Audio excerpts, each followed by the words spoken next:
Hey, what's up, guys? Cool to be here. And today I have a hijack gameplay on my second account. I'm only level 38 on it. This is a kind of old video from what I just did for before with this account. But I guess, but maybe I don't even remember what I uploaded for this. But this is a lethal gameplay. It's 127 and 2 and 6v6 hardpoint.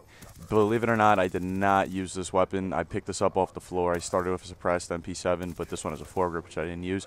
But what I'm just going to point out with this video, the reason why we're starting at this point was because I cut out me just going for those first couple kills, because I guess it's kind of just a waste of time the way that I was just getting them. I was just jumping around the hill, just killing some people, which is, I didn't really want to show that because it was no action and it was boring.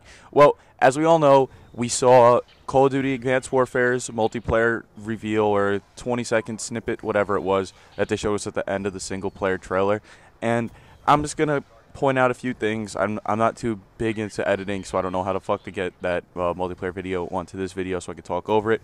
But the few things that I'm just going to point out was that everyone is talking about the tidal wave that was in the back. Personally, what I want that to be and what I don't want it to be, what I do not want it to be, is those stupid strike orders from Ghost. The strike orders from Ghost were so stupid. They took almost no skill to complete. Literally, one of the strike orders was to you to kill a guy and then just teabag his body. Like, who can't do that? And the other thing that I do want it to be is I want it to be, you know how that we have a Moab or a Chem Strike, a nuclear bomb or nuke in this game, whatever. If I wish it was you call in your Moab or your endgame streak, and that's what like makes the map dynamic. How in Ghost the Chem Strike on Strike Zone turns the map into a destroyed rubble mess.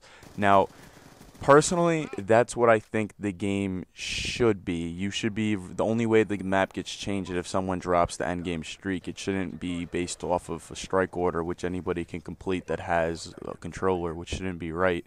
And I believe that would be really, really cool. The other thing that I noticed in the trailer, which everyone else pointed out as well, obviously, was the score streaks, the way they set up the score streaks. I was completely wrong with the way I set up my other video, the way I said that I thought with Advanced Warfare, and on my future videos when I said Advanced Warfare kill streaks, I thought it was going to be possibly a combination of kill and score, how it was in Ghost, or if it was just going to be just kills. And I was wrong. It's score, and it looks like you get a bit rewarded for kills as well, so they kind of did a little bit hybrid joint, so I wasn't completely wrong. But one thing I did notice, it looks like both score streaks are 600 points, so they don't limit you to choosing, you know, like they did in Ghost. You couldn't choose two of the same streak numbers, so you could choose two streaks that take 600 points apiece, which was really, really cool to me as well. Also, the other thing I noticed, which not too many people pointed out on our review videos, was in the bottom left corner, or to the right and a little bit to the center, there was a little counter that had like a skull on it. Kind of looked like a battery to me. And personally, we saw the super jump and we saw the side jumps.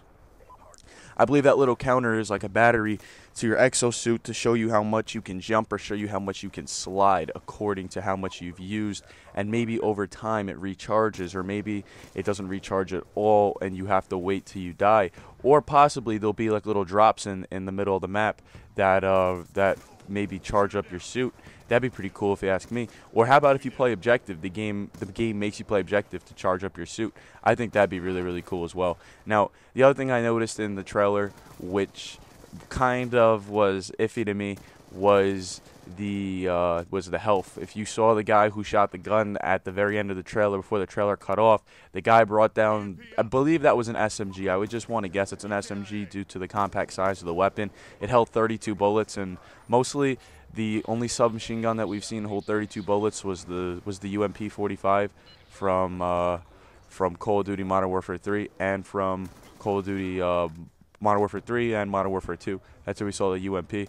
And personally, I think that it's a sub, and the thing that caught my eye the most was he killed a guy pretty far distance with a sub, and it looked like 3 to 4 hit kills. Ugh. That was a tongue twister. Say that a lot of times. He killed a guy cross map in 3 to 4 hits, which kind of looks a bit scary to me due to the fact that what we saw in Ghost, maybe the health isn't going to be as high, but it looks like the health is going to be pretty fucking low in this game. I mean, in Ghost, the health was low, but this game, it looks pretty low as well. But like I said before, I'm not going to stay on Black Ops 2 for another year, so I'm going to play this game. Now, The next topic I just want to go into is we saw the boost jump, we saw the side jump, and people are complaining that it's overpowered already. Now, the one thing that I have noticed about it was when you do the super jump, it's very, very slow. Sure, you jump really high. Sure, you can glide around, but that's the thing. You're gliding around. You're really, really slow. If you fucking do a super jump in the middle of the map, you're going to be an easy target for snipers, shotgunners alike. Now, that opens up doors to where do you super jump, where do you not super jump, can you super jump if the ceiling's too low.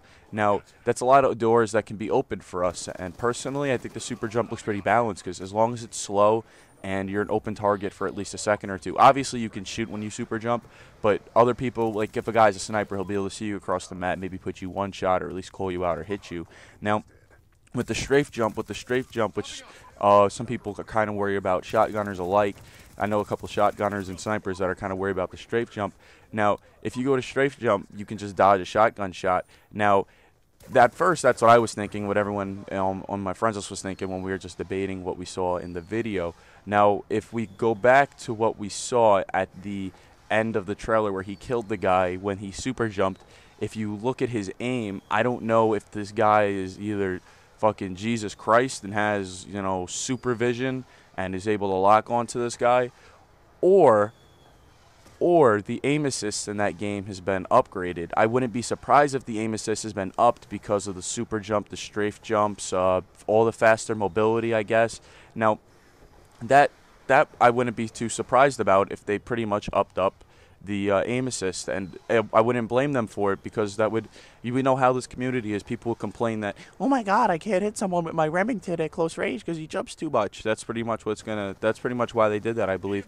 Now, the other thing I just want to point out as well with the trailer, it was at the start of the trailer as well, we're going out of chronological order here, please forgive me, was we saw a red exosuit, which has been confirmed that you can customize your exosuit. This has been confirmed in the Prestige Edition and all that shit, and that's really, really cool to me as well.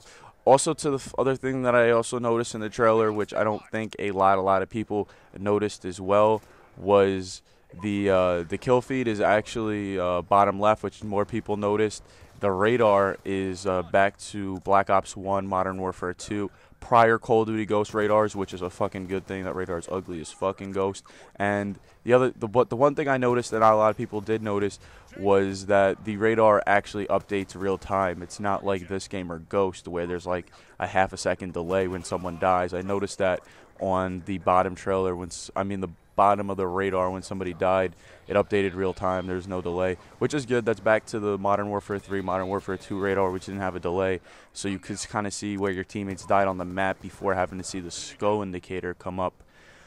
Also, the one thing that did look really, really amazing in the game, and I'm not buying in the hype or anything just yet, but the graphics did look pretty good.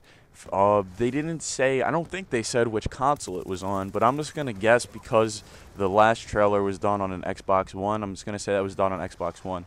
And PS4, I believe, has better graphic capabilities. Don't shoot me if I'm wrong here. They said the PS4 has better graphic capabilities, I think. So on PS4, that game's going to look great. PC, no doubt the game's going to look great. I just want to see how it works in general. I hope you guys enjoyed. This has been Cool Dude talking about Advanced Warfare 127 and 2 solo. Hope you enjoyed.